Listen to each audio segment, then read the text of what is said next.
My people, the internet just hit up the other day. What?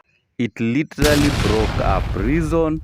There was a family doing so well. They were living happily. And I mean this family. Mr. and Mrs. Ocean. Just from the look of it, you can tell they are very happy in this family. Very happy. Until the devil struck in the name of one Aoko. This lady came literally gloves off, purportedly spilling bedroom beans and claiming that the former CAS mercilessly marched on her honeypot without fear or favor. And all this was happening in her Kawangware bedsitter. Now the question is, could this be true? What was the intention of her doing this? In fact, let me read you some of the tweets that she posted. When he was vying for Rongo seat, he was broke. I fueled his cars. I'm that kind of a woman. He ate and slept at my house.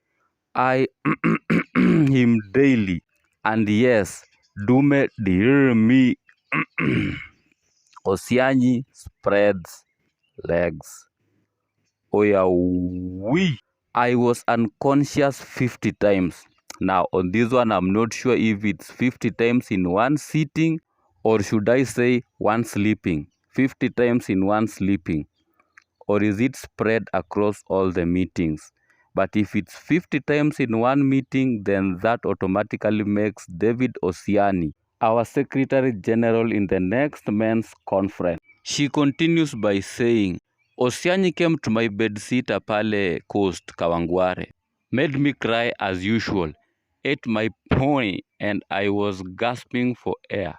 Time ya COVID akikula billionaire ya COVID. Told him the most, which actually translates to go slow. Ocean parked his 30 million stolen money car outside my 10K rent house, dude me and left. Aoko further claims that Ocean shafted in her own house and that she has evidence. Now, is this true? She claims she has evidence but goes ahead threatening to release it. So I'm wondering, if you really have evidence, why would you start by threatening instead of starting by releasing the evidence, then follow it up with the write-up? In my own opinion, it might be true that Osiani actually dipped in this cookie jar, but it might have been through mutual agreement.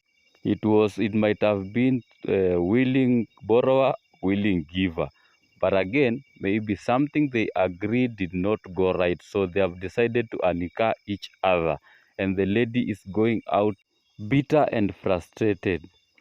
The second scenario is, in fact, the moment I smelt politics in this, that is where I drew the line. Because the lady went ahead explaining and naming a couple of ODM leaders, including the communications director Philip Etale and the former chairman John Badi, and he was describing how he, the former chairman inside the toilet, and hey, I mean, this lady seems to have dished out her cookie jar to almost every person in ODM, and she still lives in a 10K bedsitter.